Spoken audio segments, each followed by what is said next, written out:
पाठ 3, ये संस्कृत व्याकरण का पाठ 3 है जो कि पेज नंबर 61 है। सर्वनाम प्रकरणम। इस चैप्टर में सर्वनाम के बारे में बताया गया है। संस्कृत के सर्वनाम आप पढ़ चुके हैं हिंदी और इंग्लिश दोनों में। वे शब्द जो संज्ञा के स्थान पर यानी किसी नाम के स्थान पर प्रयुक्त होते हैं उन्हें सर्वनाम कहते हैं, इंग्लिश में प्रोनाउन। वही चीज़ यहाँ पर भी है, लेकिन यहाँ पे देखिए किस तरह के शब्द इस्तेमाल होते हैं। इसमें है सह, एषः, सा, इदं, त्वं, अहम्।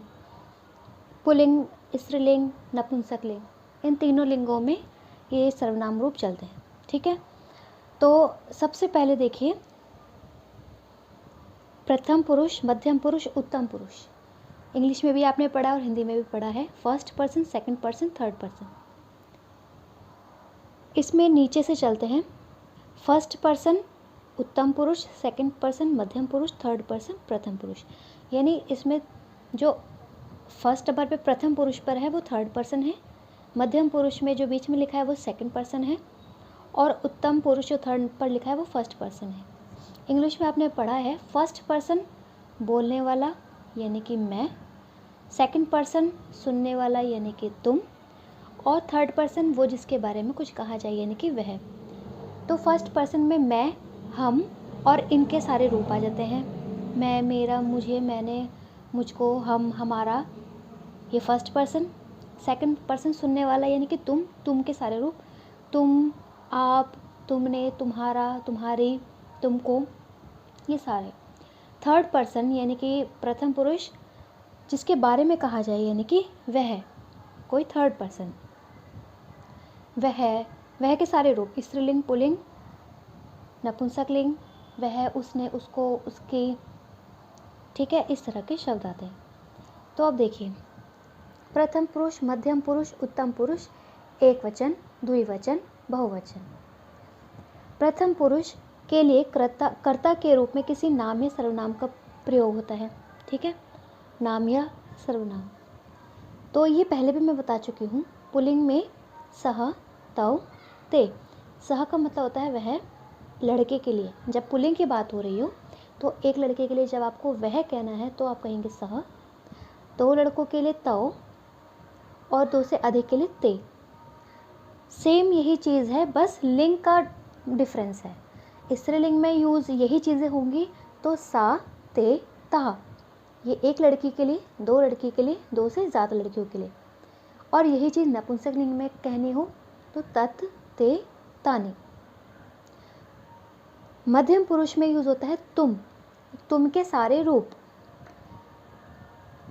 प्रथम पुरुष में पुल्लिंग, स्त्रीलिंग, नपुंसकलिंग के लिए अलग अलग सर्वनाम है, लेकिन मध्यम पुरुष और उत्तम पुरुष में तीनों लिंगों में समान होता है। त्वम यानी तुम, युवाम यानी तुम दो, यूयम यानी तुम सब। उत्तम पुरुष में अहम यानी कि मैं, आवाम हम दो, वयम हम सब। तो सहतव, ते, सा, ते, ता, तत्, ते, तानि, ये सभी तत् के रूप हैं। ठीक है, तत् यानी किसी भी क्रिया का या सर्वनाम का जो शुद्ध रूप होता है वो हो गया धातु, यानी तत्, धातु रूप है तत्। अब तत् के जितने भी, जिस आपने पुल्लिंग बनाया तो ये बन के निकला, स्त्रीलिंग बनाया तो ये बन के निकला, नपुंसकलिंग में लिखोगे तो ये बन के निकलेगा। तो ये तत् के ही रूप हैं सभी। इसी तरीके से तुम, युवाम, यूयम, ये सारे युष्मद के रूप हैं, युष्मद। और अहम, आवम, वयम और इसके जितने भी रूप हैं वो सभी अस्मद के रूप हैं। जैसे प्रथम पुरुष में अभी आपने तत् के रूप देखे, पुल्लिंग सहतव, ते, जो ये डार्क कलर में है, स्त्रीलिंग सा, ते, ता, और नपुंसकलिंग तत्, ते, तानि, एक वचन, द्विवचन, बहुवचन। अब देखिए इनको वाक्य में प्रयोग किया गया है। सह छात्रः लिखति, वह छात्र लिखता है। सा कन्या खादति, वह लड़की खाती है। तत् कमलम अस्ति, वह कमल है। अब द्विवचन में तौ छात्रौ लिखतः, तुम दोनों छात्र लिखते हो। ये सर्वनाम भी पुल्लिंग है और ये छात्र शब्द भी पुल्लिंग है। ते कन्ये खादतः, वे दोनों लड़कियां खाती हैं। ते कमले सह, वे दोनों कमल हैं, वे दो कमल हैं।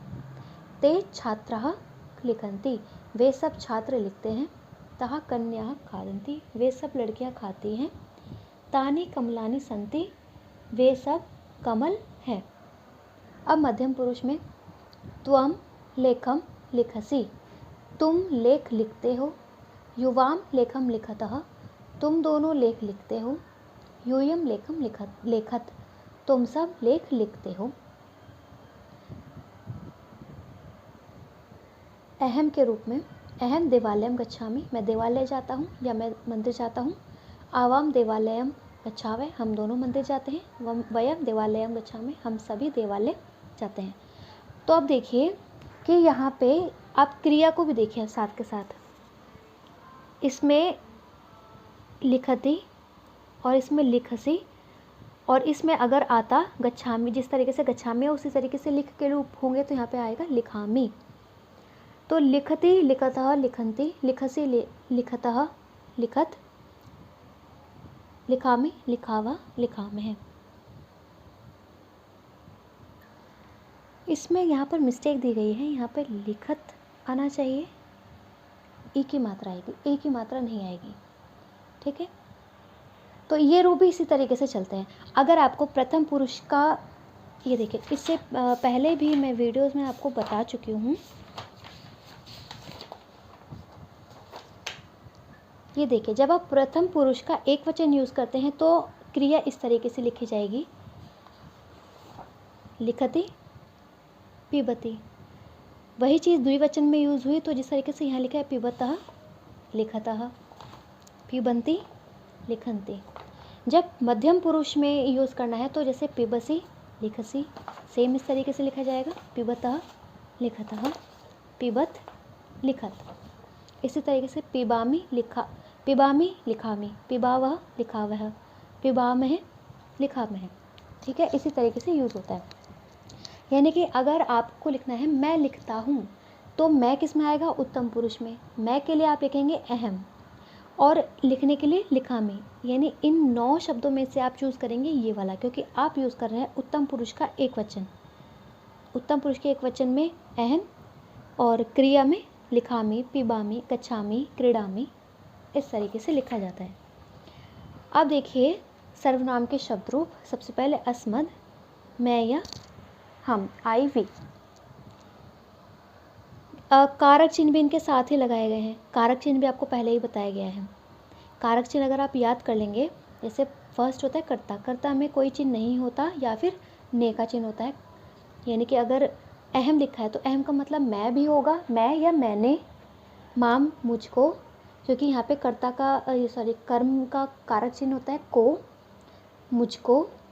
मया यानी मुझसे, मेरे द्वारा, ये पहले भी आप पढ़ चुके। पेज नंबर 56 पर आपको ये मिलेगा। देखिए प्रथमा विभक्ति में ये हिंदी, जब आप हिंदी में ट्रांसलेट करोगे तो आपको ये बोलना है। द्वितीय विभक्ति में ये, तृतीय में ये सब लिखा हुआ है। इस तरीके से देखिए, मैं या मैंने, मुझको, मुझसे, ये देखिए से के द्वारा, मुझसे या मेरे द्वारा, मेरे लिए या मुझको, मुझसे, मेरा, रा रे री, मेरा, मेरे, मेरी, मुझ में, मुझ पर। यानी अगर आपने लर्न कर लिया तो आप ट्रांसलेशन भी इजीली कर सकते हैं।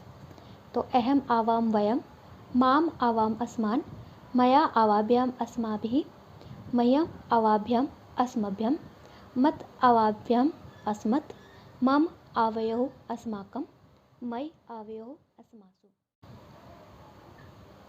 इसी तरीके से यहाँ पर युष्मत् के रूप दिए गए हैं।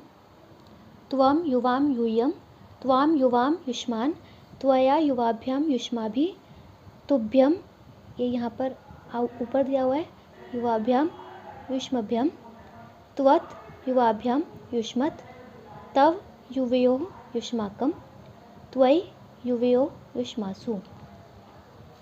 अब देखिए तत् के रूप, मेन तो ये हैं जो आपको आने चाहिए। तत् के रूप पुल्लिंग में ये सारे दिए गए हैं, उसके बाद नपुंसक लिंग और उसके बाद स्त्रीलिंग। सह तव ते, ये लाइन आपने पढ़ ली प्रथम पुरुष में। तम, अगर आपको कहना है उसको तो आप तम शब्द यूज़ करेंगे, उन दोनों को तो तव, उन सब को तान। ठीक है, कारक चिन्ह आपको याद होने चाहिए तभी आप ट्रांसलेशन कर सकते हो। तो सह तव ते, तम तो तान, तेन ताभ्यम तय, तस्मे ताभ्यम तेभ्य, तस्मात् ताभ्यम तेभ्य, तस्यों तयोः तेषां, तस्मिन् तयोः तेषु। नपुंसक लिंग में प्रथमा द्वितीय विभक्ति में सेम है, तत्ते तानी, तत्ते तानी। उसके बाद तृतीया से लेकर सप्तमी विभक्ति तब सेम यही चलेंगे जो पुल्लिंग में लिखा गया है। ठीक है, स्त्रीलिंग में डिफरेंट होता है। साते तहा, ताम ते तहा, त्वया ताभ्याम ताभि, तस्य ताभ्याम ताभ्य, तस्याः ताभ्याम ताभ्य, तस्याः तयोः तासाम, तस्याम तयोः तासु। वह या उसने, उन दोनों ने, उन सब ने, उसको, उन दोनों को, उन सब को, उसके द्वारा या उससे, उन दोनों के द्वारा, उन सब के द्वारा, उसको, उसके लिए, उन दोनों को, उन दोनों के लिए, उन सब को, उन सब के लिए। इस तरीके से हिंदी में ट्रांसलेट कर सकते हैं। इसी तरीके से जिस तरीके से तत् के रूप है सेम वही किम के रूप है।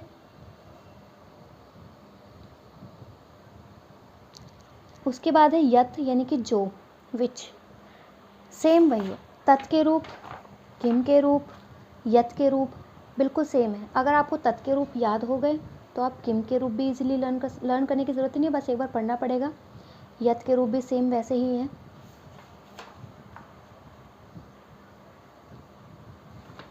तो कॉपी में आपको पहले परिभाषा लिखनी है, सर्वनाम की, संज्ञा के स्थान पर प्रयुक्त होने वाले शब्दों को सर्वनाम कहते हैं। फिर आपको कुछ एग्जाम्पल देने हैं संस्कृत भाषा में प्रयुक्त होने वाले कुछ सर्वनाम शब्द इस प्रकार हैं, सह, एषः, सा, इदम, त्वम, अहम आदि। अब सर्वनाम शब्दों के धातु रूप, ये तालिका आपको बनानी है। प्रथम पुरुष के पुल्लिंग, स्त्रीलिंग, नपुंसक लिंग तीनों में लिख देने हैं, मध्यम पुरुष, उत्तम पुरुष। ठीक है, इतना काम आपको चैप्टर 3 में करना है।